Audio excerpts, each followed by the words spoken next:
Geography class 9th की वाकई में बहुत ज्यादा लर्निंग है और पूरे पूरे चैप्टर्स को मेमोराइज और लर्न करना बिल्कुल भी आसान नहीं है। तो भाई मेरे बच्चों की ये प्रॉब्लम मैं अपने इंस्टाग्राम के डीएम्स और यूट्यूब की वीडियो के कमेंट सेक्शन में बहुत दिनों से देख रही थी। लेकिन भाई आपके लिए एक ऐसा सेशन बनाना जिसके अंदर कंप्लीट ज्योग्राफी की सारी मुश्किलों को दूर कर दिया जाए, थोड़ा समय तो लेगा ही भाई। तो इसीलिए पहली बात तो स्वागत है आप सभी का आपके अपने YouTube channel science and fun education पे, जहां हम सभी टीचर्स आपको दिल, दिमाग और अपनी नॉलेज के साथ अच्छे से पढ़ाते हैं। तो बच्चों, सबसे पहली चीज तो आप लोगों को, जैसे मैंने बताया कि एसएसटी में 9th में ज्योग्राफी में थोड़ी सी दिक्कत परेशानी हर बच्चा फेस करता है, लेकिन क्यों ना हम चैप्टर वाइज कुछ ऐसे क्वेश्चंस कर लें जो आपके एग्जाम में आने के थोड़े से ज्यादा चांसेस हैं। देखिए बच्चों, इस पूरे सेशन में आपको क्वेश्चन आंसर्स की फॉर्म में पूरा चैप्टर समझ में भी आ जाएगा, साथ ही साथ क्वेश्चन के आंसर्स लिखने कैसे हैं वो भी इस लेक्चर से समझ में आ जाएगा। लेकिन हर चैप्टर को पहले हम एमसीक्यूज के साथ थोड़ा सा जज करेंगे, यानी कि आपको कितना आता है ये मैं भी तो जानूं। तो पहले कुछ एमसीक्यूज करेंगे और फिर उसके सब्जेक्टिव क्वेश्चन से इस चैप्टर को समझेंगे। तो आइए सबसे पहले शुरू करते हैं हमारा सबसे पहला chapter, India size and location. मैं आपको एक बात और भी बता दूं बच्चों कि एग्जाम में आपका नेचुरल वेजिटेशन लेक्चर नहीं आ रहा है, नेचुरल वेजिटेशन चैप्टर नहीं आ रहा है। सिर्फ कौन कौन से आ रहे हैं? India size and location, physical features of India, drainage, climate, population, 5 chapters आ रहे हैं और हम 5 के 5 चैप्टर्स आज करने वाले हैं बच्चों। तो आइए शुरू करते हैं सबसे पहले इंडिया साइज एंड लोकेशन, जिसके अंदर हम बात कर रहे हैं हमारे भारत देश के साइज और लोकेशन के बारे में। साइज और लोकेशन के बारे में कि क्या हमारे इंडिया का साइज है और कहां हमारी इंडिया पाई जाती है। चलिए सबसे पहले बात कर लेते हैं कुछ एमसीक्यू सवाल की। आप मुझे बताइए कि हमारे इंडिया को 2 इक्वल पार्ट्स में कौन सी लैटिट्यूडनल लाइन बांटती है? हमारे इंडिया को बीचों बीच से कौन सी लाइन बांटती है? कौन सी? लैटिट्यूड और tropic of Cancer, tropic of Capricorn, this latitude north वाला या दिस लैटिट्यूड साउथ वाला? Comments. Yes, so the correct answer is 23 degree north latitude, that is Tropic of Cancer। बीचों बीच से लाइन निकलती है ट्रॉपिक ऑफ कैंसर की, जो 2 equal part में बांट देती है, नदर्न और southern. Eastern longitudinal line of India क्या है? जब तक आप ये बताइए मैं आपको ये बता देती हूं कि इंडिया में ये होते हैं ग्लोब में लॉन्ग लाइंस है। लॉन्ग मतलब लॉन्जिट्यूडिनल, लेटी हुई मतलब लेटी हुई ये लैटिट्यूडिनल, ये याद रखना। लॉन्जिट्यूडनल, लैटिट्यूडनल, ठीक है।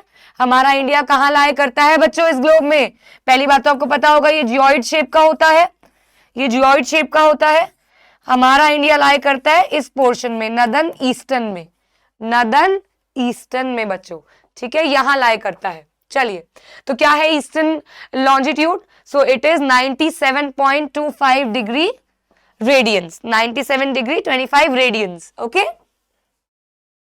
मिनट्स बोलते हैं, रेडियंस बोलते हैं। हाँ, What is the standard meridian of India? Standard meridian क्या होता है पता है आपको? जिससे हम पूरे देश का टाइम को हम कंपेयर करते हैं। इंडियन स्टैंडर्ड टाइम, IST लिखते हैं ना, कोई बड़े बड़े शोज होते हैं तो according to IST, Indian standard time. तो क्या है वो बच्चों? वो क्या है? Yes, 82 degree 30 radian east, 82 degree 30 radian east. ये कहां से पास होती है, कॉमेंट से बताएंगे। चलिए, what percentage of the geographical area of the world lies in India? यानी कि पूरे वर्ल्ड का कितना परसेंट इंडिया का एरिया है? कितना परसेंट? 2.1, 2.2, 2.4, 2.8? यस, 2.4%। पूरे इंडिया का 2.4% land area, actually total area, is in India. Okay, चलिए, which of the following is neighbouring country of India? Neighbouring countries कौन कौन सी है इंडिया की? इसमें से कौन सी है? एक ही है, कौन सी है? Is it Mongolia, is it Malaysia, is it Yemen, is it Myanmar? पड़ोसी देश बच्चों, पड़ोसी देश। और उसके अगला है ट्रॉपिक ऑफ कैंसर, कौन से स्टेट से पास नहीं होता है? 8 स्टेट से पास होता है, ये 8 स्टेट से पास होता है। इसमें से 3 यहां दी हुई है और एक गलत है, तो कौन सी गलत है? इसका आंसर तो हो गया बच्चों म्यांमार, बाकी तो नाम भी नहीं एग्जिस्ट करते हैं, है ना भाई? ओके नेक्स्ट, इसका क्या किया?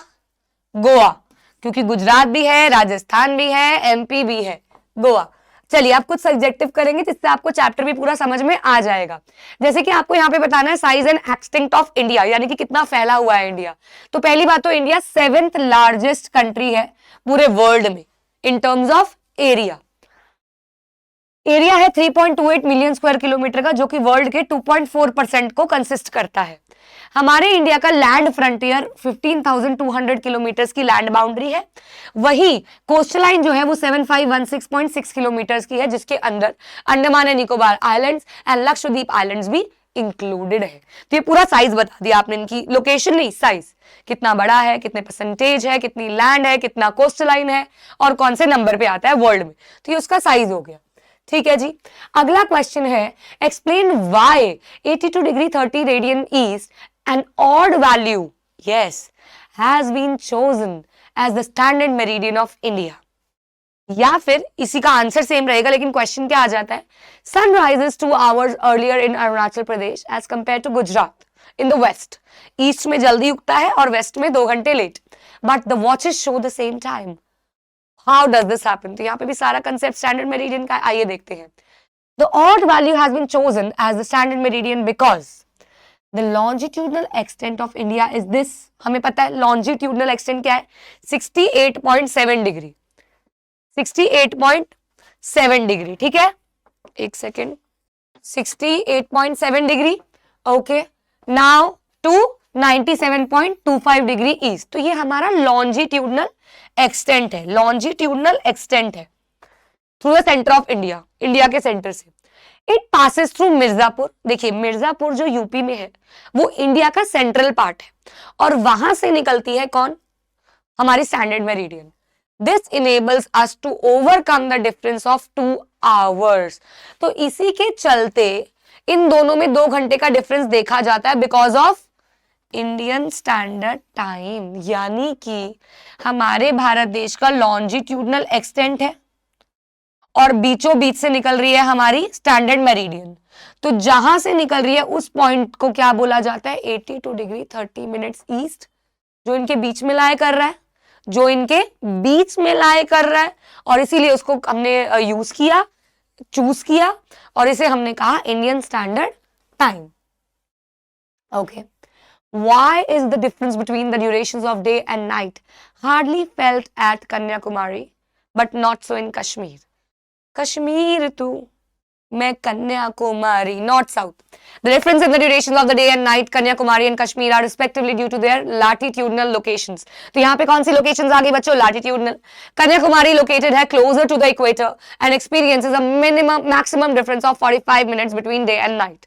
दिन और रात होते होते 45 मिनट की शाम बीच में आती है। However, Kashmir lies further away from the equator and experiences a significant gap between the duration of day and night, because equator से जितना दूर उतनी ही धूप दूर, उतनी ही रात दूर, extend to as much as 3 to 5 hours. तो इसलिए दोनों में डिफरेंस देखा जाता है।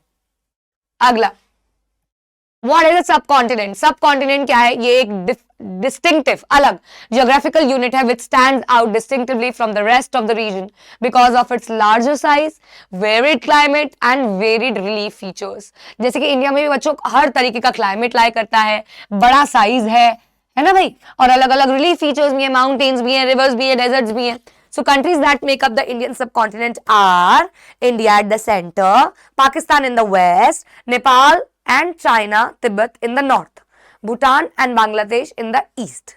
Okay, India is different from other countries of Asia regarding climate, vegetation and culture. यानी कि पहली बात तो इसके एरियाज बता दिए कि कौन कौन से में पड़ोसी देश भी हैं, एंड साथ साथ ये अलग कंट्री से डिफरेंट है।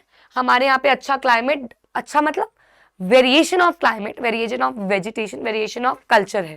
तो यही बताता है कि इंडिया कैसे अलग है दूसरे एशियन कंट्री से, because we have variety of climate relief features. Okay, so which longitudinal is considered as the Indian standard time? ये हमने अभी किया ही कि इंडियन स्टैंडर्ड टाइम हमने निर्धारित किया 82 डिग्री 30 मिनट्स ईस्ट को, क्योंकि ये लाई करता है लॉन्जिट्यूडनल एक्सटेंट के बीचों बीच। It means almost 30 longitudes pass through India. एक लॉन्जिट्यूड से दूसरी लॉन्जिट्यूड जाने में लगते हैं 4 मिनट। 4 मिनट तो 13 to 4 120 हो गया, 120 मिनट्स यानी कि 2 घंटे। इसी वजह से therefore which passes through the center of India has been considered, ये तो हो गया, हाँ ये रहा, 2 घंटे का टाइम लैग देखा जाता है इसीलिए कुछ स्टेट्स में। India occupies an important location. अब यहाँ पे लोकेशन की बात करनी है तो Indian land mass has a central location between east and west Asia. हमारा इंडिया बीचों बीच लाई करता है ईस्ट और वेस्ट एशियन कॉन्टिनेंट के। It is a southward extension of the Asian continent. The trans Indian Ocean routes which connect the countries of Europe in the west and the countries of East Asia एक strategic central location देती है India को, क्योंकि बीचों बीच है, अच्छे से trade कर पाएगा। The part that is attached to the Asian continent connects India through the land routes and mountain passes to the various countries lying to its northwest। चलो ये तो हो गया, लेकिन मेन बात क्या है कि सबसे बड़ी कोस्टल लाइन है हमारे इंडिया की, लॉन्गेस्ट। ये भी क्वेश्चन आया था ना इससे, why Indian Ocean is named after India। तो लॉन्गेस्ट कोस्टल लाइन है इंडिया की, इंडियन ओशन में सेंट्रल लोकेशन है इसलिए। एंड तीसरा पॉइंट हो गया डेक्कन पेनिनसुला। बेटा कौन सा पेनिनसुला? डेक्कन पेनिनसुला जो है वो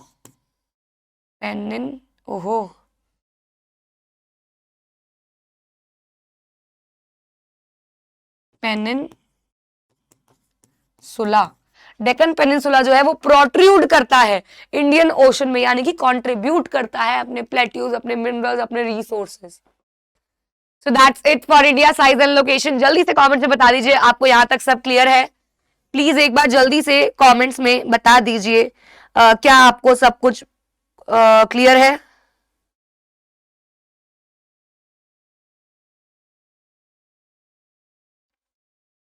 चले आगे, चले आगे फिजिकल फीचर्स पे।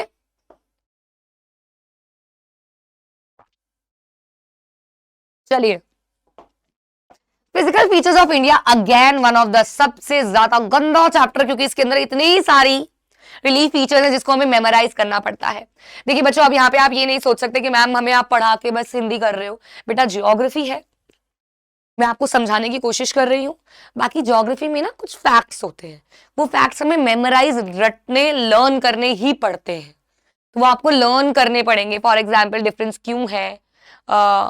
स्टिल इंडिया साइड से इतने ज्यादा क्वेश्चन भी नहीं आते जितने मैंने आपको दिए हैं। क्वेश्चन ज्यादातर आते हैं ये इंडियन ओशन की स्ट्रेटेजिक पोजीशन वाला आता है, या फिर इंडिया का साइज एंड लोकेशन वाला आता है, या फिर स्टैंडर्ड मेरिडियन वाला आता है। चलिए, सबसे पहला सवाल है outer most range of the Himalayas is called. देखिए बच्चों, हिमालयाज की 3 पैरेलल रेंजेस होती हैं, 1 2 3, 3 पैरेलल रेंजेस होती हैं। तो कौन सी है आउटर मोस्ट? कौन सी है आउटर मोस्ट? बच्चों प्लीज पहली बात तो ये सुन लो, ये सिर्फ ज्योग्राफी नहीं, कंप्लीट सिविक्स का लेक्चर डाला है, अगर नहीं देखा है जाके देखो, मैं डिस्क्रिप्शन में लिंक भी डाल दूंगी।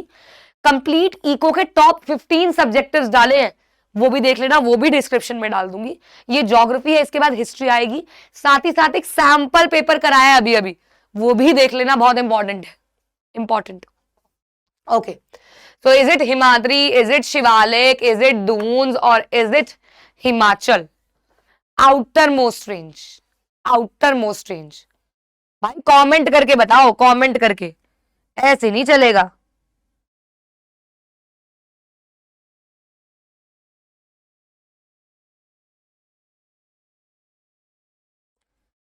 Do you know मैं तेनू कितना प्यार करदा। कितना गलत लिख रहे हो यार तुम लोग, हमेशा बाहर की तरफ चले जाते हो। आउटर मोस्ट का मतलब Shivaliks, Shivaliks is the outermost range.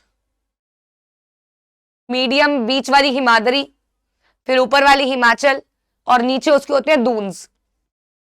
The northernmost range of the Himalaya. अब देखो नदर्न मोस्ट रेंज, अब यहाँ नदर्न मोस्ट मतलब ऊपर, आउटर मोस्ट का मतलब है नीचे वाली, नदर्न मोस्ट का मतलब है ऊपर वाली।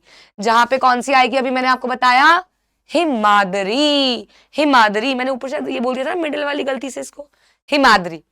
The longitudinal valley lying between lesser Himalayas and the Shivaliks are known as. बच्चों ये इस ईस्टर्न पार्ट की तरफ होते हैं, शिवालिक्स में और लेसर हिमालयास के बीच में लाए करते हैं। इन्हें क्या कहते हैं बच्चों? इन्हें क्या कहते हैं बच्चों? इन्हें कहते हैं दून्स। देहरादून, पाटली दून, कोटली दून, ये सब इसमें आते हैं, दून्स। अगला सवाल है, which river marks the eastern most boundary of the Himalayas? कौन सी रिवर है जो ईस्टर्न मोस्ट हिमालयास की बाउंड्री को कवर करती है? ईस्टर्न मोस्ट, सबसे ईस्ट वाली, इस साइड वाली, ये होता है ना नॉर्थ, साउथ, ईस्ट, वेस्ट। तो कौन सी हो गई बच्चों? ब्रह्मपुत्र। कौन सी हो गई? Brahmaputra. Northern plain has been formed by alluvial soil, red soil, black soil, none of these. बेटा देखो ये बात याद रखना, नॉर्दर्न प्लेन में सबसे ज्यादा फर्टाइल सॉइल पाई जाती है, जो कि कौन सी होती है? Alluvial soil. विच रिवर या फिर reverse is the tributary of Indus? इनमें से इंदस में क्या कंट्रीब्यूट करता है? झेलम, चेनाब, ब्यास, रावी, सतलुज, या ये सारी की सारी? इंदस रिवर जो मैक्सिमम पाकिस्तान में पाई जाती है आफ्टर पार्टीशन। यस, तो the correct answer is all of the above. सारी की सारी इसकी ट्रिब्यूटरीज के नाम है। बड़ा मुश्किल है, मुझे पता है, सब याद करना बड़ा। यार इंदस इसमें है, मेरे ख्याल से ड्रेनेज का नहीं है यार, ये मैंने इसमें डाल दिया गलती से। आई थिंक सो, ये इसमें भी है, पता ना, बताना कमेंट्स में। ठीक है, अब आप मुझे बताओ मैचिंग। यस, मैचिंग करके बताओ, तेरई क्या है, बर्चन क्या है, दोब क्या है, डेकन ट्रैप क्या है। मैं भी करती हूँ, आप भी करो, ठीक है। चलो, मैं साइड ही हूं ना, मैं कहीं बीच में तो नहीं हूं, उस साइड आ जाऊं क्या?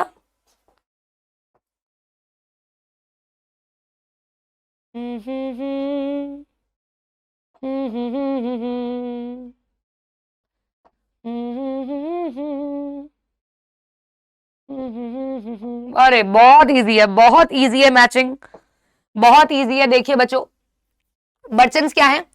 क्रीसेंट शेप ड्यून्स है, जो कहां पाए जाते हैं? इंडियन डेजर्ट में पाए जाते हैं। तो इससे हमें ये तो सिद्ध हो गया कि सी और डी तो इसका ऑप्शन नहीं है। अब हम देखेंगे दोब। मैंने ये अपने लेक्चर में भी बताया हुआ है, दोब का मतलब होता है जहां दो रिवर्स मिलती है। तो क्या हो गया? To reverse. बी का 4। लो जी। तेरई क्या होता है? Wet swampy region. Deccan trap क्या होता है? ब्लैक सॉइल एरिया, क्योंकि ये क्या है? पेनिनसुला रीजन है, पेनिनसुलर है, और यहां पाई जाती है ब्लैक सॉइल। चलिए, Anaimudi is the highest peak of eastern Ghats. Kanchenjunga is the highest peak in India. तो बताइए क्या दोनों स्टेटमेंट ट्रू है? दोनों ही गलत है। एक सही एक गलत है, एक गलत एक सही है। तो क्या आएगा इसका करेक्ट आंसर? ला ला ला। भाई कमेंट्स देख रही हूं मैं तुम लोगों के, ये बात याद रखना।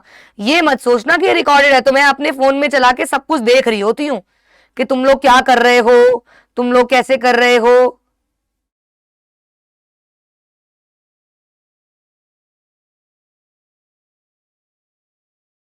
देखो मैंने कहा था गलत करेंगे ही करेंगे, करेंगे ही करेंगे, करेंगे ही करेंगे। देखा, इसमें हो गए ना कंफ्यूज।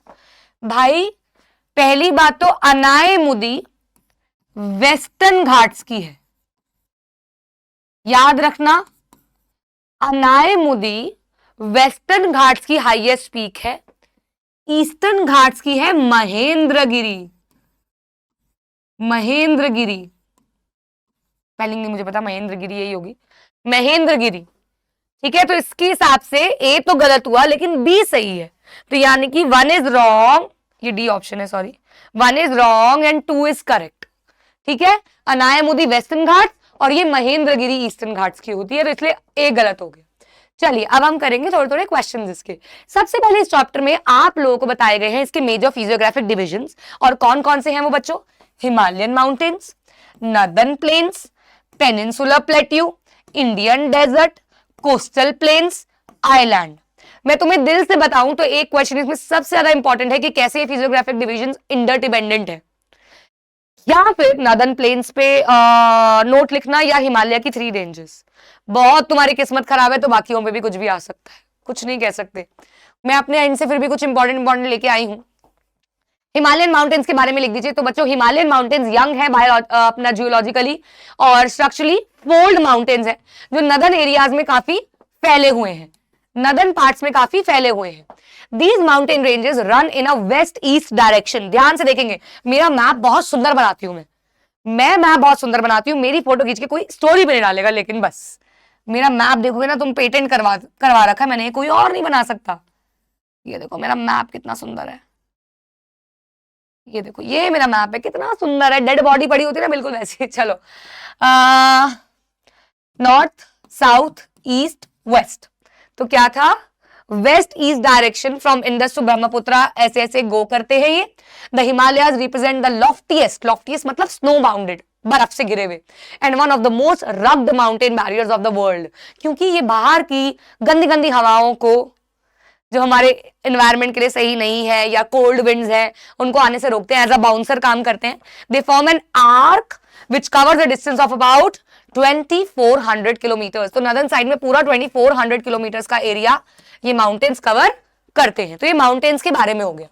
नेक्स्ट इज, अच्छा, their width varies from 400 to 150। Kashmir में जहां 400 मीटर चौड़े हैं, किलोमीटर चौड़े हैं, वही अरुणाचल प्रदेश में 150 किलोमीटर देखे गए हैं।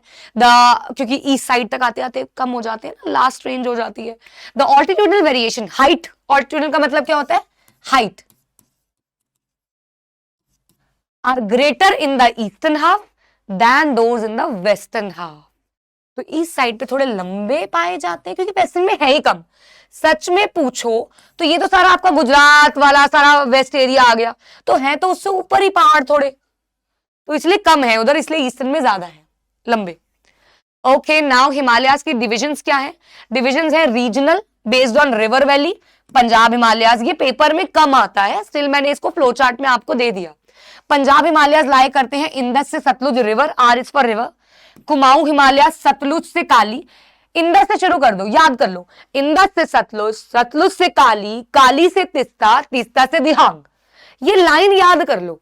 इंदस से सतलुज, बोलिए ना, इंदस से गए सतलुज, सतलुज से गए काली, काली से गए तिस्ता, तिस्ता से गए दिहांग, तो बन गया भाई कौन सा वेरिएशन, रिवर वैली वेरिएशन। ठीक है, फिर से बोलेंगे, इंदस से गए सतलुज, सतलुज से गए काली, काली से गए तिस्ता, तिस्ता से गए दिहांग, इससे बने तुम्हारे सारे हिमालयाज।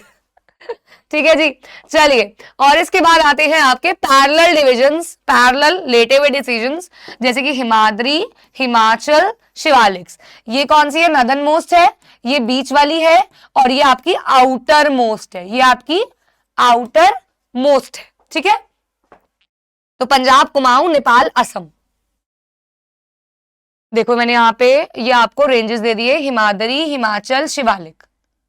ठीक है, और मैंने तीनों की बता भी दिए features in a tabular form. Location क्या है, ये नदन मोस्ट है, ये साउथ ऑफ हिमाद्री है, और ये आउटर मोस्ट है। Average height 6000, 37 to 45, 900 to 1100। Width क्या है, 400 to 150, 50 kilometre, 10 to 50 kilometres. Relief features क्या है, कॉन्टिन्यूअस रेंज है, सबसे लॉफ्टीएस्ट पीक है Mount Everest. Well known hill station है यहाँ पे, शिमला, मसूरी, ये आपके सेकंड मोस्ट में आ गए, और ये है दून्स भी इसके अंदर आते हैं, पाटली दून, कोटली दून, देहरादून। क्या करेक्टरिस्टिक्स है, ये असिमेट्रिकल है नेचर में, और बर्फ है इसके अंदर।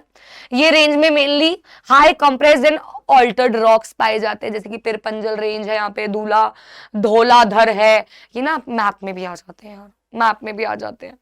And these are composed of unconsolidated sediments brought down by the rivers. तो rivers जो अपने साथ कंकड़ पत्थर लेके आती है वो इस रीजन में पाए जाते हैं।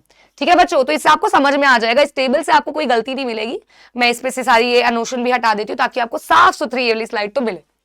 चलिए, अगला है give features of the northern plains. Okay, northern plains के बारे में बता देते हैं। तो नदर्न प्लेन्स पहली बात तो 3 मेजर रिवर सिस्टम से बने हैं, इंदस, गंगा एंड ब्रह्मपुत्र से बने हैं। ऐसे ही आपको अंडरलाइनिंग करनी है, just like I am doing. आपको भी ऐसे ही अंडरलाइनिंग करनी है, ठीक है ना। पता नहीं मुझे बार बार क्यों लग रहा था कि मुझसे कुछ ब्लर वर्र तो नहीं हो रहा है।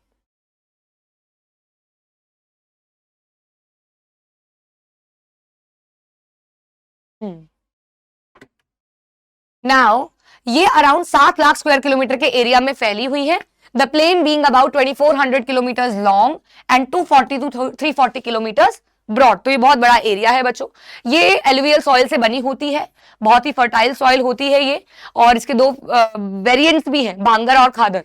It is densely populated area. Densely populated क्यों है? क्योंकि फर्टाइल सॉइल है, तो यहाँ पे लाइवलीहुड लेना बहुत आसान है, ठीक है जी। चलिए, इसके बेसिस की मैंने आपको 4 एक्सपेंशन को भी एक्सप्लेन करके दे दिया। एल्स फीचर से आएंगे तो वही वाली स्लाइड करनी है। बट अगेन भाबर तेरई के बारे में बता देते हैं। भाबर, तेरई, भांगर, खादर, इन 4 पार्ट्स में एलुवियल सॉइल डिवाइडेड है। नदन प्लेस डिवाइडेड है। Rivers after descending from mountains deposit pebbles in a narrow belt, और ये नैरो बेल्ट शिवालिक्स के नीचे ही पाई जाती है, उसके पैरेलली पाई जाती है। 8 से 16 किलोमीटर की विड्थ रखती है ये, और इसे भाबर कहा जाता है। भाबर बेल्ट में स्ट्रीम्स डिसअपियर हो जाती है, पानी गायब मौसम के हिसाब से। तेरई क्या है? तेरई इसी के नीचे पाया जाता है। यहां रिवर्स री इमर्ज होना शुरू हो जाती है मौसम के साथ साथ। वेट, स्वैम्पी और मार्शी रीजन होता है, इसे तेरई कहा जाता है। फिर आगे Bhangar, Khadar. Bhangar is old alluvial soil, Khadar is new alluvial soil. Bhangar is less fertile, Khadar is more fertile. Bhangar is found away from the river, Khadar is found newer to the river. That's it. कंकड़ पत्थर पाए जाते हैं इसमें, फाइन नोड्यूल्स पाए जाते हैं। अब पेनिनसुलर प्लेट्यू के बारे में समझ लेते हैं। ऑल्दो मैंने आपको बताया है सबसे ज्यादा इंपॉर्टेंट है नदर्न प्लेन्स और हिमालयस, स्टिल पेनिनसुलर प्लेट्यू के बारे में पता कर लेते हैं कि ये है टेबल लैंड जिसमें ओल्ड क्रिस्टलाइन, इग्नियस और मेटामॉर्फिक रॉक्स पाए जाते हैं, ठीक है। डिफरेंट टाइप्स ऑफ रॉक्स पाए जाते हैं। It was form due to the breaking and drifting of Gondwana land. बेटा पुराने जमाने में 2 तरीके की लैंड पाई जाती थी, गोंडवाना लैंड, गोंडवाना, और यूरेशियन प्लेट से बनी थी। तो इसके ब्रेकिंग के बाद ये सबसे पुरानी, याद रखना, ओल्डेस्ट लैंड मास 1 मार्क में आ जाता है, कौन सी है? तो it's plateaus. The plateau has broad and shallow valleys and rounded hills. छोटे छोटे हिल्स हैं इसमें, पहाड़ है। This plateau consist of 2 broad division. 2 broad division होती है। छोटा नागपुर प्लेट्यू, ये सेंट्रल हाईलैंड्स में लाई करते हैं, छोटा नागपुर और मालवा प्लेट्यू, और डेक्कन प्लेट्यू, और डेक्कन प्लेट्यू 1 2, बेसिकली 1 2 3 भी कह सकते हो, लेकिन मेजर क्या है? Central highlands and Deccan plateau. Deccan plateau he protrude भी करता है। आओ फिर भी सेंट्रल हाईलैंड्स के बारे में पता कर लेते हैं। सेंट्रल हाईलैंड्स में बेसिकली आते हैं, पहली बात तो ये नॉर्थ ऑफ नर्मदा रिवर पे पाया जाता है, जिसके अंदर मेजरली ये कवर करता है मालवा प्लेट्यू, जिसे सेंट्रल हाईलैंड कहा जाता है। The Vindhyan range is bounded, MP I guess, हाँ, is bounded by the Satpura range on the south and Aravalli on the northwest। तो ये 2 रेंजेस पाई जाती है इसमें। साउथ में है विंध्यन रेंज और नॉर्थ में है अरावलीज। ये भी 1 मार्कर में मैंने मैप में सैंपल पेपर में कराया था, मार्क करना आया हुआ था Vindhya range. The further westward extension gradually merges with sandy and rocky desert of Rajasthan. तो सेंट्रल आइलैंड्स के बारे में बताया हुआ, राजस्थान से मिल जाते हैं। और इसके बाद बताया हुआ डेक्कन प्लेट्यू के बारे में। डेक्कन प्लेट्यू एक ट्रायंगुलर लैंडमास है बच्चों, जो लाई करती है साउथ ऑफ नर्मदा। वो नर्मदा के नॉर्थ में सेंट्रल हाईलैंड्स, देखिए बीच में है नर्मदा, ठीक है, इसके नॉर्थ में है सेंट्रल हाईलैंड्स और इसके साउथ में है डेक्कन प्लेट्यू, ठीक है। अब the Satpura range flanks its broad base in the north, while the Mahadev, the Kavamari hills, the Maiklar hills eastern extension में है। Deccan Plateau is higher in the west and slopes gently eastward। तो इस तरफ थोड़ा सा ज्यादा है, ये देखिए पिक्चर भी है, पिक्चर, हाँ, इस तरफ थोड़ा ज्यादा है और फिर ये इस तरफ आके थोड़ा कम हो जाता है इसका एरिया, ठीक है बच्चा। चलिए, डेक्कन प्लेट्यू भी हो गया है। अब this question is important, I am telling you, मतलब मुझे ऐसा लगता है क्वेश्चन बहुत इंपॉर्टेंट है कि फिजियोग्राफिक डिविजन्स कैसे एक दूसरे से कॉम्प्लीमेंट्री हैं, कैसे एक दूसरे का सहयोग करती हैं। तो बच्चों, physiographic divisions of India complement each other and makes the country richer in its natural resources. तो बेनिफिट तो सबके लिए है। द नदर्न, अब एक एक करके आपको बताना है। जैसे नदर्न माउंटेन्स जो है, benefits, major source of water और फॉरेस्ट वेल्थ है। नदर्न प्लेन्स जो है, यहां पे माउंटेन्स आएगा, हाँ मतलब वही हिमालयन माउंटेन्स भी लिख सकते हो आप, नदर्न माउंटेन्स भी लिख सकते हो, एक ही बात है, हिमालयन माउंटेन्स भी लिख सकते हो। नदर्न प्लेन्स जो है ये हमारे देश को ग्रीनरीज प्रोवाइड करता है जिससे सिविलाइजेशन होती है, लोग रह सकते हैं। Plateau is a store house of minerals resources जो हमारे कंट्री में बहुत जरूरी है। Coastal region island groups provide करते हैं टूरिज्म, पोर्ट एक्टिविटीज, ट्रेडिंग। और डेजर्ट भी लिख दो यार, बेचारे डेजर्ट को क्यों छोड़ दिया, वही 5 पॉइंट्स लिख दिए ना बस। डेजर्ट भी लिख देंगे हम यहाँ पे कि भैया डेजर्ट्स भी हमारे देश में टूरिज्म लेके आती हैं, बेनिफिट्स लिख देंगे। ठीक है, क्लियर है? चलिए फिजिकल फीचर्स क्लियर है सबको? फिजिकल फीचर्स क्लियर है सबको? चलिए आगे चले, आगे हम चलते हैं ड्रेनेज चैप्टर की तरफ। कौन चैप्टर की तरफ? ड्रेनेज चैप्टर की तरफ। आइए, ड्रेनेज चैप्टर में पूरा का पूरा हमने पढ़ा है नदियों के बारे में। किसके बारे में? नदियों के बारे में, झीलों के बारे में, लेक्स के बारे में, रिवर्स के बारे में। क्या बात है, हाँ जी। The term drainage describes the river system of a particular area. एक पर्टिकुलर एरिया में क्या रिवर सिस्टम है? रिवर सिस्टम मतलब रिवर और उसकी ट्रिब्यूटरीज। रिवर सिस्टम का मतलब क्या होता है? रिवर सिस्टम का मतलब क्या होता है? रिवर प्लस उसकी ट्रिब्यूटरीज, उसकी distributaries.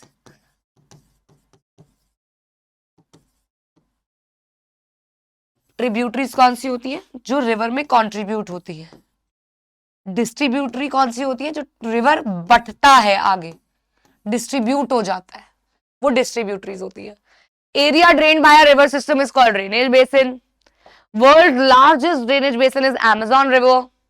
Ganga river largest river basin है इंडिया का। An elevated area on a like a mountain, for example एक रिवर आ रही है और बीच में एक पहाड़ आ गया तो वो रिवर को बांट देगी, इसे कहेंगे वाटर डिवाइड, इसे कहेंगे वाटर डिवाइड। तो ये कुछ टर्म्स थी, मैंने सोचा पहले मैं आपको बता दूं, उसके बाद हम आगे चले। इसके बाद हमने इंडिया में रिवर्स को डिवाइड किया दो पार्ट्स में, एक है हिमालयन रिवर्स और एक है पेनिनसुलर रिवर्स। हिमालयन रिवर्स जो होते हैं वो प्रीनियल होते हैं। प्रीनियल का मतलब समझते हो? जो पूरे साल बहते हैं, पूरे साल पानी देते हैं। वही पेनिनसुलर रिवर्स जो होते हैं वो सीजनल इन नेचर होते हैं, वो सीजन के हिसाब से पानी देते हैं जब मॉनसून सीजन होगा। तो हिमालयन में हम 3 रिवर सिस्टम पढ़ेंगे, Indus, Ganga, Brahmaputra.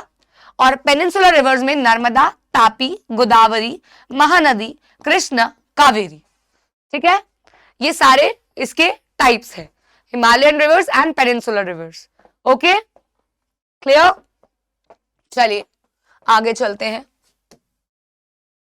Which of the following rivers make delta? Delta कौन सी रिवर बनाती है? गंगा, तापी, नर्मदा, या इसमें से कोई भी नहीं? डेल्टा कौन सी बनाती है? डेल्टा हमारे इंडिया में सबसे बड़ी कौन सी रिवर है? गंगा बनाती है delta. Which of the following is correct regarding the Himalayan rivers?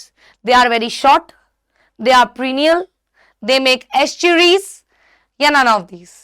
तो इसमें से क्या फीचर है हिमालय का, हिमालयन रिवर्स का? अभी मैंने बताया ये वही आंसर है बच्चों कि हिमालयन रिवर्स में रिवर्स जो होती है वो प्रीनियल होती है। प्रीनियल मतलब पूरे साल बहने वाली, बर्फ रहती है, बर्फ पिघलती रहती है तो पानी आता रहता है। ठीक है ना? चलिए, which of the following is correct regarding the Narmada river? अच्छा, Narmada river is a peninsular river, तो उसके बारे में बताएंगे। It arises in the Himalayas, it tributaries are very long, it flows Uttar Pradesh and Bihar, it make estuary. तो ये बताइए आप इसका आंसर, इसका आंसर बताइए। हाँ जी, क्या आएगा?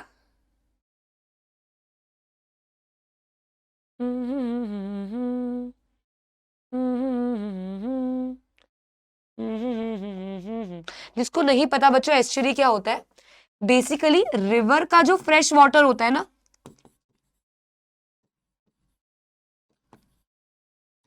When mixes with oceans salty water, where जहां मिलता है उसे एस्चुरी कहते हैं, जिस जगह पे मिल जाता है उसे एस्चुरीज कहते हैं। ठीक है, तो क्या फीचर हुए इसके बच्चों? हाँ,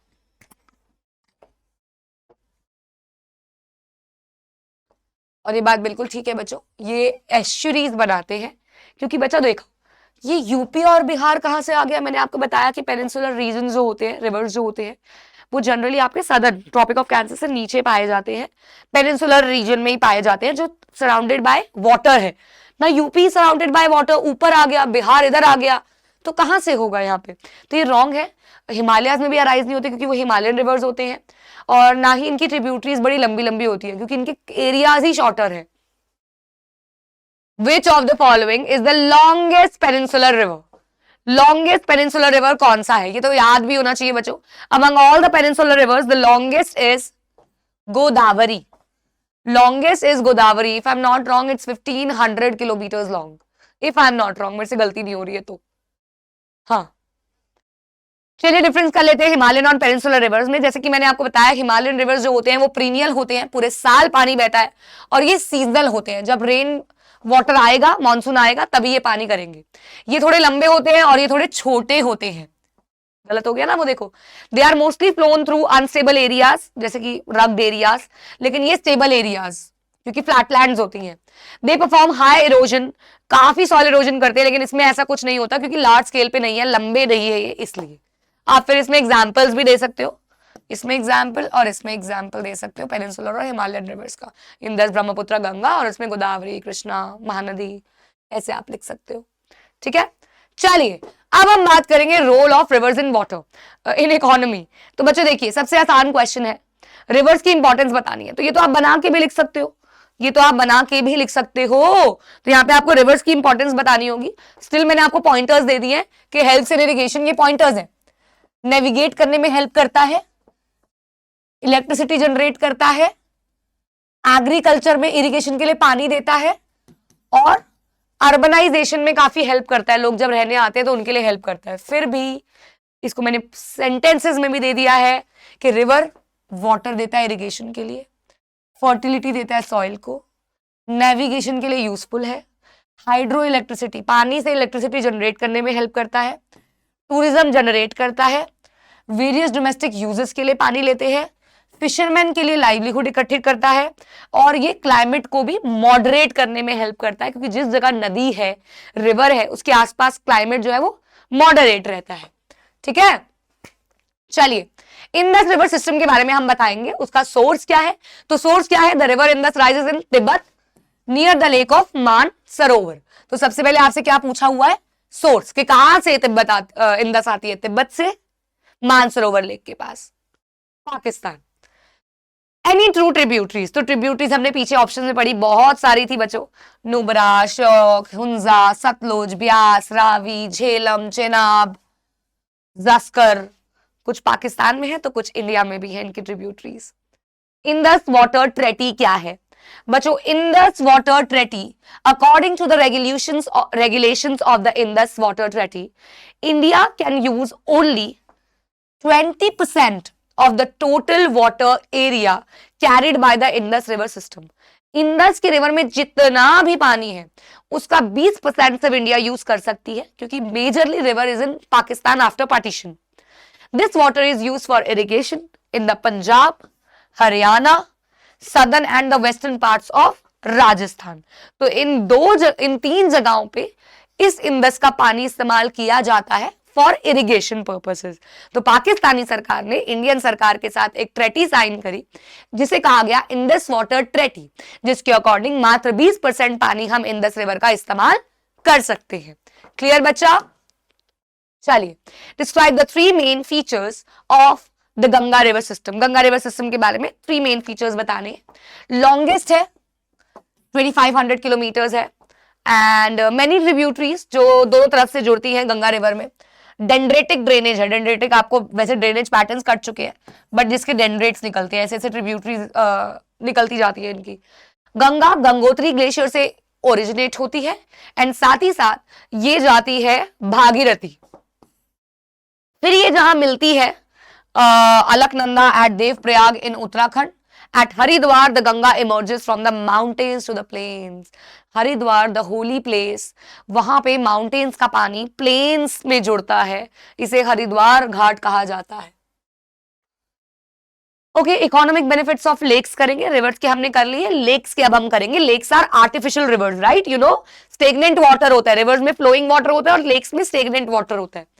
लेक्स हेल्प करती है प्रिवेंट फ्लड। बहुत तेज पानी आ रहा है, बहुत तेज बारिश आ रही है, तो लेक में अगर पानी जाएगा वो स्टेगनेंट रहेगा, तो फ्लड नहीं होने देगा।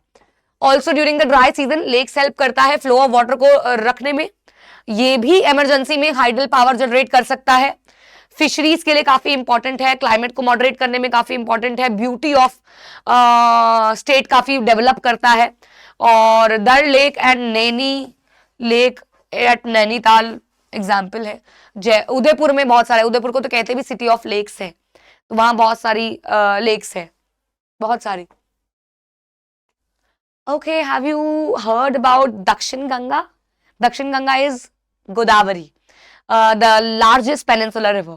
Give an account of its course. So basically, peninsular rivers में सबसे longest is Godavari and it is also known as Dakshin Ganga. Dakshin is southern. तो southern area में यानी कि peninsular region में, peninsular region क्या होता है आपको पता है ना? ये नीचे का रिवर जहां पे तीनों साइड पानी से घिरा होता है ये, तो पेनिनसुलर रिवर्स की दक्षिण गंगा है, सदर्न गंगा है, क्योंकि सबसे बड़ी है, 1500 ही है ना जब तक मैंने देखा था। अच्छा, पीछे हमने पढ़ा भी था। लार्जेस्ट पेनिनसुलर रिवर्स है, वेस्टर्न घाट्स से राइज करती है, नासिक डिस्ट्रिक्ट ऑफ महाराष्ट्र में। हाँ, ये 1500 किलोमीटर लॉन्ग है और बे ऑफ बंगाल में जाके ड्रेन होती है। इसका ड्रेनेज बेसिन जो है वो बहुत बड़ा है and the basin covers parts of, देखिए 2 ही जगह ड्रेन हो सकती है, बे ऑफ बंगाल या अरेबियन सी। 6 में से 4 बे ऑफ बंगाल में होती हैं और 2 ही सिर्फ अरेबियन सी में होती हैं। महाराष्ट्र, मध्य प्रदेश, उड़ीसा, आंध्र प्रदेश को कवर करती है। The Godavari is joined by number of tributaries जैसे कि Purna, Wardha, Pranhita, Manjra, Wainganga, Penganga. Because of its length and the area it covers, इसे कहा जाता है दक्षिण गंगा। सबसे लंबी है और एरिया कवर करती है दक्षिण का, तो इसीलिए ये काफी इंपॉर्टेंट है। कहने को बच्चों कोई सी भी पेनिनसुलर रिवर आ सकती है, कोई सी भी हिमालयन रिवर आ सकती है, यू नेवर नो। स्टिल हम अपने एंड से, ये ज्यादा इंपॉर्टेंट है जो मैंने आपको यहाँ पे कराई है, आपको वन शॉट में इसकी ऑलरेडी सारी मिल जाएंगी। वन शॉट अगर आप देखोगे सारा मिल जाएगा। चले आगे क्लाइमेट चैप्टर की तरफ चले, चलिए let's move to climate chapter की तरफ। और ये आप लोगों को सबसे ज्यादा अजीब और मुश्किल भी लगता है, तो अगर आपको ऐसा लगता है तो आप जाके इसका वन शॉट पहले देख लीजिएगा ताकि आपको सारे कंसेप्ट्स एकदम क्लियर आउट हो जाए। तो बच्चों क्लाइमेट चैप्टर में जनरली वेदर एंड क्लाइमेट के बारे में आ जाता है। किसी भी क्लाइमेटिक फैक्टर्स को एक्सप्लेन करना, hot weather season, cold weather season, advancing monsoon, retreating monsoon, या फिर monsoon as a unifying bond पे क्वेश्चन आ जाए। ये सारे क्वेश्चंस तो अभी मैं आपको एक्सप्लेन करने वाली हूँ with all the factors that affect the climate of a particular place. उससे पहले कुछ एमसीक्यूज देख लेते हैं। सबसे पहले बात कर रहे हैं, आपको उस प्लेस के, एक पर्टिकुलर प्लेस के फीचर्स दिए हुए, आपको आइडेंटिफाई करना है ये कौन सी प्लेस हो सकती है अमंग ऑल दीज ऑप्शंस। तो द मर्करी ओकेजनली, कभी कभी क्या होता है, होता रहता है समर में 50 डिग्री तक मर्करी टेम्परेचर चला जाता है, वहीं रात को 15 डिग्री पे आ जाता है। डिफरेंस है डे और नाइट में काफी। तो कौन सा स्टेट है? Is it Tamil Nadu, is it Rajasthan, is it Maharashtra और इज इट एमपी? तो बच्चों ये चीजें कहाँ पे देखी जा सकती है? ओहो, ये देखी जा सकती है राजस्थान में, क्योंकि राजस्थान में ही डेजर्ट एरिया सबसे ज्यादा है और डेजर्ट बहुत जल्दी गर्म और बहुत जल्दी ठंडी भी हो जाती है। Next is on the basis of which factor the year is divided into season. तो ईयर सीजन पे किस बेसिस पे डिवाइड किया गया है बच्चों? किस बेसिस पे ईयर को सीजन में डिवाइड किया गया है? ऐसा करते हो, ये वाला मैं आपको क्वेश्चन होमवर्क में और आपको इसकी पीपीटी में करेक्ट होकर मिलेगा। बहुत देर होगी, कुछ लिख नहीं रहे हो कमेंट, ये तो होमवर्क क्वेश्चन दो, टाइम स्टैम्प डाल। चलिए, consider the statements. India lies in the region of south westerly winds, the prevailing wind conditions over India are unique. तो क्या दोनों बातें सही है? एक गलत एक सही है। तो बच्चों यहाँ पे आप देखिए, India lies in the south westerly winds बोला है, जो कि गलत है, तो इसीलिए first is incorrect and second is correct. First is incorrect and second is correct. वहीं सेकंड क्वेश्चन में भी ऑप्शन यही है कि pressure system of any area depend on the latitude and altitude. बात तो सही है, almost fall of the country lying south to the tropic of cancer. Almost जितना भी क्लाइमेटिक रीजन है वो साउथ साइड में लाया करता है, ये तो कोई बात ही नहीं हुई। तो इसीलिए statement 1 is correct and 2 is incorrect. तो इसका ऑप्शन हो गया ए और ऊपर वाले का हो गया बी। अगला सवाल है, अगला क्वेश्चन है, वेदर और क्लाइमेट में डिफरेंस बताना है। तो बच्चों वेदर क्या होता है? वेदर होता है एक पर्टिकुलर डे पे, एक पर्टिकुलर टाइम में कितने वेरिएशन देखे जा रहे हैं टेम्परेचर, ठीक है, एक पर्टिकुलर टाइम में कितने वेरिएशन देखे जा रहे हैं उसे कहा जाता है वेदर। वही एक पर्टिकुलर एरिया में पास 30 ईयर्स का एवरेज निकाला जाता है और आइडेंटिफाई किया जाता है वहां का क्लाइमेट क्या है। फॉर एग्जाम्पल अगर मैं आपको बोलूं कश्मीर, तो आपको पता है कि इट्स अ कोल्ड रीजन। वही अगर मैं आपको बोलूं राजस्थान थोड़ा हॉट रीजन है दिन में, तो ऐसे आप आइडेंटिफाई कर लेते हो। लेकिन ओवरऑल इंडिया का क्लाइमेट क्या है पता है आपको? मॉनसून टाइप ऑफ क्लाइमेट, क्योंकि मेजरली मॉनसून पाया जाता है पूरे इंडिया में। तो आप देखिए सेकेंड इज ये डे टू डे चेंज होता है, लेकिन ये लॉन्गर पीरियड तक रहता है। ये करंट स्टेट ऑफ एटमॉस्फेयर बताता है कि अभी कैसा है, मौसम कैसा है, हम ये बोलते हैं ना। और ऐसे ही यहाँ पे वेदर कंडीशन जो होती है वो लॉन्ग पीरियड की देखी जाती है। इसके अंदर ह्यूमिडिटी, प्रेसिपिटेशन, विंड स्पीड, ये सब अफेक्ट करती है एक पर्टिकुलर टाइम पे वेदर को। वही यहाँ पे वेदर एलिमेंट्स जो है वही आते हैं, लेकिन लॉन्गर ड्यूरेशन में देखे जाते हैं। ठीक है बच्चा, चलिए आगे है explain the factors affecting climate of a place. तो भैया एक जगह के क्लाइमेटिक फैक्टर्स को एक्सप्लेन करना है। पहली बात तो 6 मेजर क्लाइमेटिक फैक्टर्स हैं। आपके एग्जाम में 5 मार्क्स में भी आ सकता है, 5 एक्सप्लेन कर दो, 3 नंबर में भी आ सकता है, कोई 3 एक्सप्लेन, कोई बड़ी बात नहीं, और नहीं भी आ सकता है। तो पहला क्या है? लैटिट्यूड, ऑल्टीट्यूड यानी कि height, distance from the sea, ocean currents, deep features, pressure and wind. तो आइए सबसे पहले बात करते हैं लैटिट्यूड के बारे में। लैटिट्यूड का मतलब देखिए क्या है, ये आपका अर्थ है और यहाँ आपका सन है। देखिए सन की एग्जैक्ट रेस सबसे ज्यादा कहाँ जाएंगी? इक्वेटर के आसपास, सबसे जल्दी, सबसे तीखी। वही ऊपर की तरफ समय लेंगी जाने में, स्लो जाएंगी, यानी कि प्रभाव कम हो जाएगा।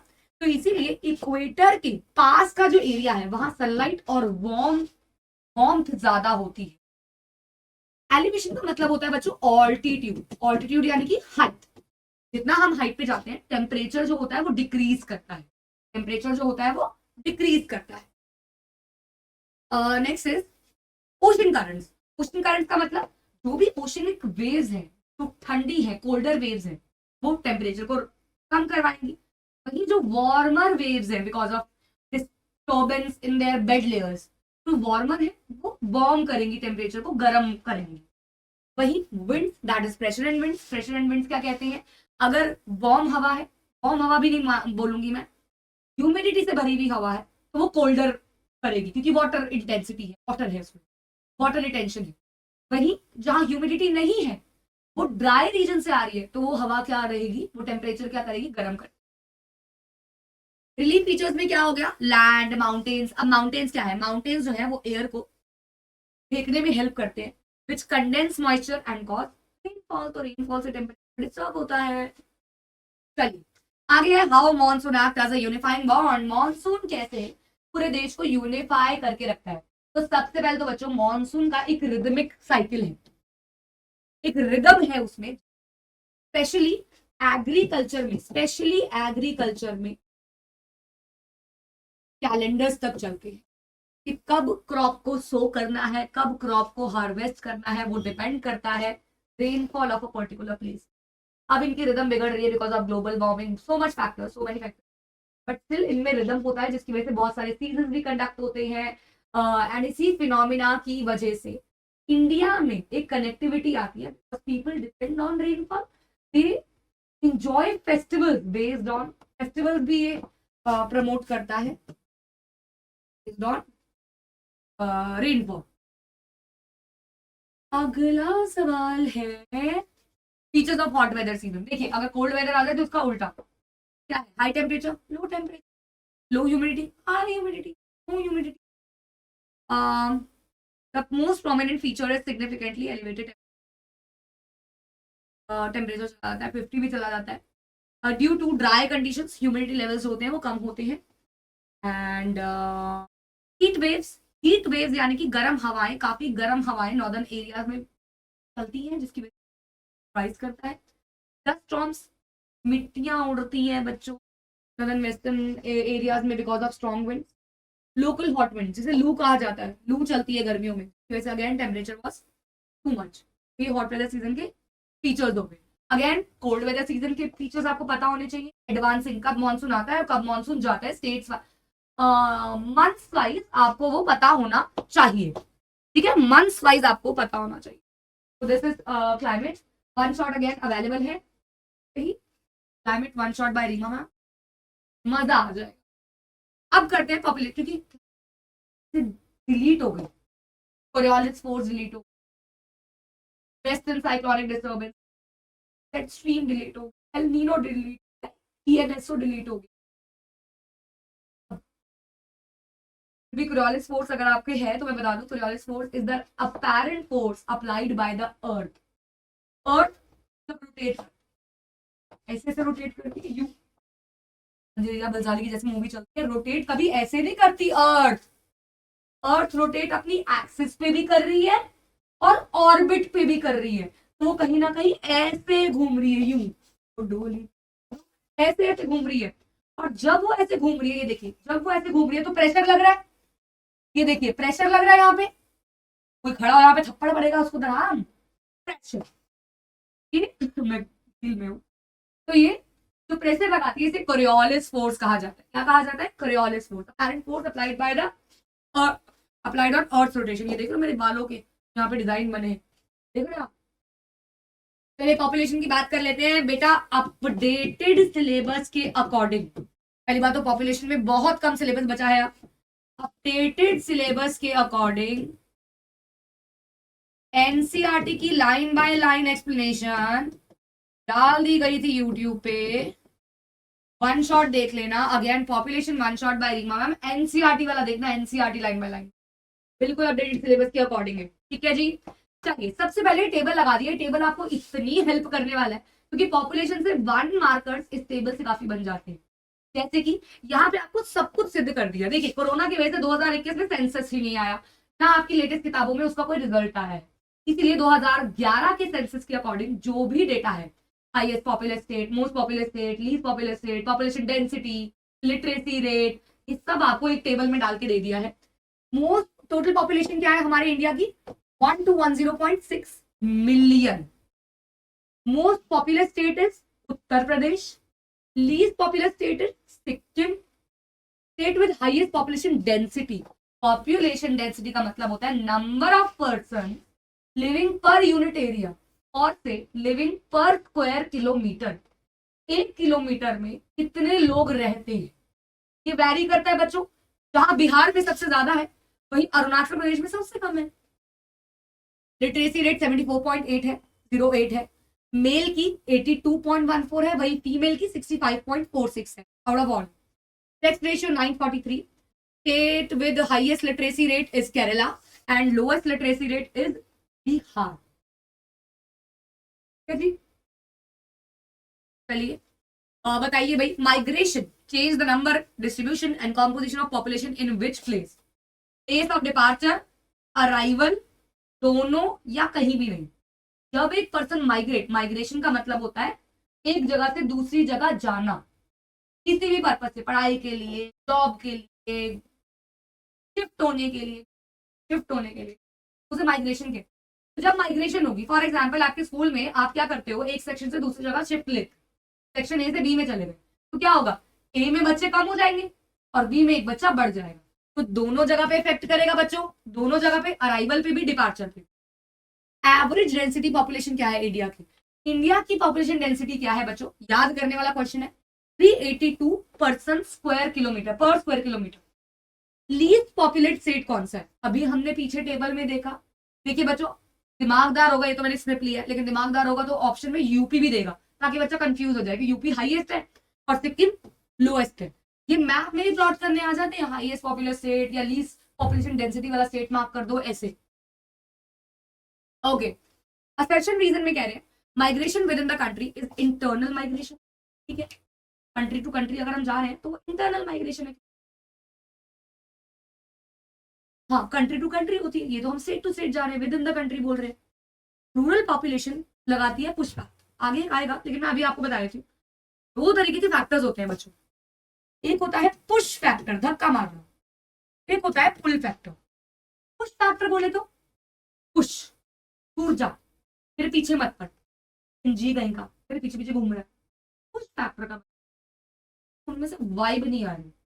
यानी कि रूरल एरियाज में ना एजुकेशन अच्छा, ना हेल्थ सेक्टर अच्छा, ना स्टैंड ऑफ लिविंग लोगों की बढ़ रही है, ना ही एम्प्लॉयमेंट जनरेशन की वजह से वो कुछ फैक्टर लगाते हैं कि आओ यहाँ से, आओ यहाँ पे। तो वही अर्बन एरियाज में समझ लीजिए वो कोलगेट का गाना ना,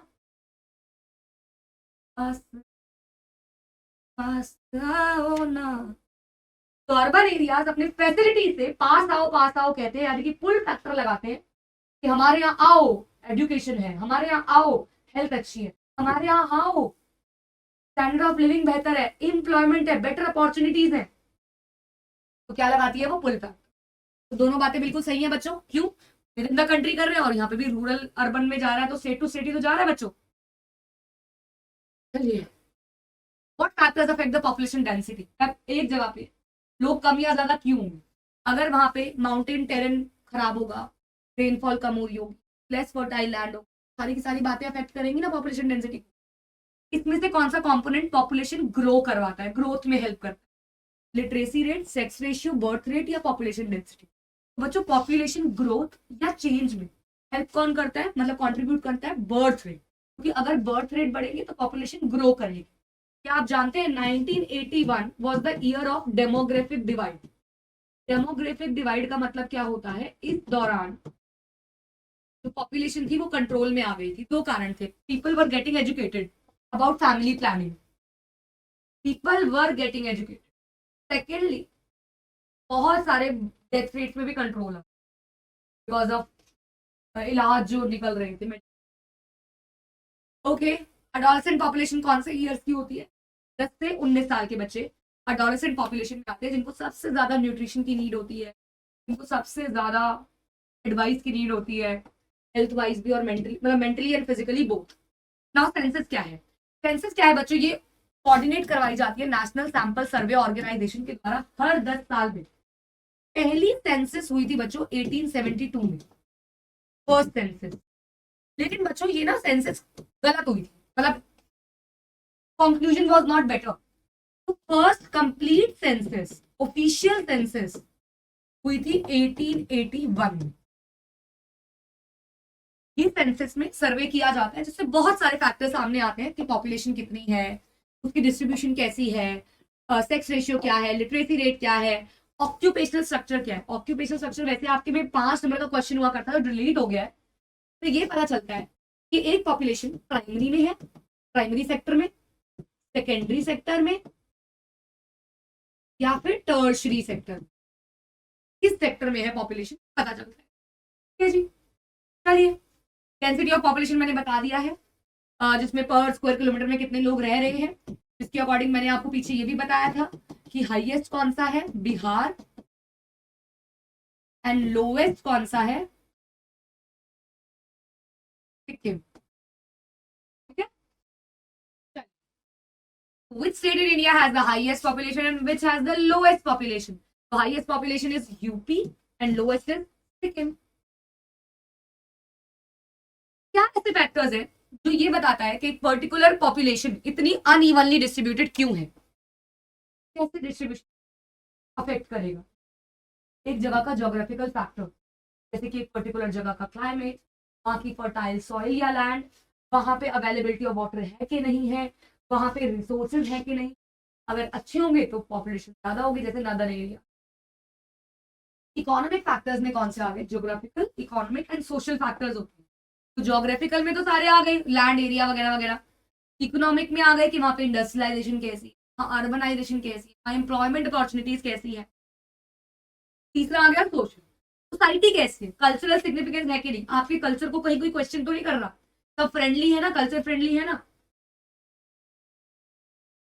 second last is NPP. NPP मतलब नेशनल पॉपुलेशन पॉलिसी लेके आई गई 2000 में। इसके अंदर कुछ एलिमेंट्स लेके आए गए, for example free and compulsory education up to 14 years. हर एक बच्चा फ्री में जाके, कंपल्सरी है भेजना, माँ बाप भेजना अलग बात, फ्री में इनको एजुकेशन मिलेगी government school. Infant mortality rate को कम किया जाएगा। इन्फैंट मॉर्टैलिटी रेट का मतलब होता है ऐसे बच्चे जो मर जाते हैं 1 साल के होने से भी पहले, क्योंकि उनको प्रॉपर वैक्सीनेशन नहीं मिलती है। Next is universal immunisation of children. हर बच्चे को वैक्सीनेशन। गर्ल्स की मैरिज बहुत जल्दी हो जाती थी, इसलिए एजुकेट किया गया कि उनकी मैरिजेस को डिले किया जाए, क्योंकि उनकी बॉडी पे बहुत इफेक्ट, जल्दी शादी हो जाना, उसके बाद प्रेग्नेंट हो, तो बच्चा पैदा करते करते औरत मर जाती है, या उसके शरीर में बहुत सारी डेफिशिएंसीज आ जाती है। Now making family welfare a people centred approach, ये बताया जाए कि फैमिली प्लानिंग की जाए। हमारे दो के नारे लगाए गए, प्रमोट किया गया कि ज्यादा बच्चे कहाँ पैदा, एडोलसेंट पॉपुलेशन को टारगेट किया गया है। Last is push and pull factor, मैंने आपको समझा दिया है। अब आता है पॉपुलेशन ग्रोथ या चेंज। तो पॉपुलेशन ग्रो करेगी या चेंज करेगी, इसमें 3 मेजर एलिमेंट्स होते हैं, बर्थ रेट, डेथ रेट और माइग्रेशन। बर्थ रेट मत देखिए ना, पॉपुलेशन ग्रो करेगी, बच्चे ज्यादा पैदा होंगे तो पॉपुलेशन कम हो जाएगी, अगर बच्चे कम मतलब डेथ ज्यादा होंगी तो। और माइग्रेशन मतलब अगर कंट्री टू कंट्री हो रही है तो कम होगी, स्टेट टू स्टेट हो रही है तो वो अफेक्ट नहीं करेगी। तो birth rate number of person कितने पैदा हो रहे हैं 1000 पे, कितने मर रहे हैं 1000 पे, और कितने लोग अक्रॉस द रीजन्स इधर उधर हो रहे हैं, इंटरनल में with in the country and international में बिटवीन द कंट्री। ठीक है, ये बहुत इंपॉर्टेंट भी है, अच्छा भी है। 3 फैक्टर्स 3 नंबर में आ भी जाता है। That's it complete geography in one shot is done. We have done all the chapters. हर एक चैप्टर के वन शॉट इस YouTube चैनल पे अवेलेबल है। बस आपको लिखना है चैप्टर का नाम बाय बाबा, आप लिखिएगा। आपने इसमें क्या क्या कैसा लगा आपको कमेंट्स में जरूर बताइएगा। प्लीज अगर आपको इससे कुछ को मिला लाइक कीजिए, तो दोस्तों बस पीपीटी आपको मिल जाएगी टेलीग्राम पे। टॉप 15 को सिविक्स के लेक्चर का लिंक भी मैं लगा रही हूँ। सैम्पल पेपर आपको रिसेंट वीडियोस में ही मिल जाएगा। ठीक है बच्चों, मिलते हैं अगले सेशन में। अगले सेशन में हम हिस्ट्री को लेके आएंगे आपके लिए। पहले फ्रेंच रेवोल्यूशन और सोशलिज्म ले लेंगे, या नाजिज्म, तीनों ही ले लेंगे। फॉरेस्ट एक बार कमेंट्स में ये भी बताना कि आपका फॉरेस्ट या पैस्टोरलिस्ट कुछ आ रहा है क्या, वो कमेंट से बता देना, ताकि मैं हिस्ट्री का सेशन उसको कंपाइल करके करूँ या ना करूँ, वो देख लेंगे। ठीक है बच्चों, मिलते हैं अगले ऐसे ही सेशन में जो आपके लिए बहुत वैल्यूएबल रहेगा। सी यू ऑल, तब तक पढ़ते रहिए। All the very best.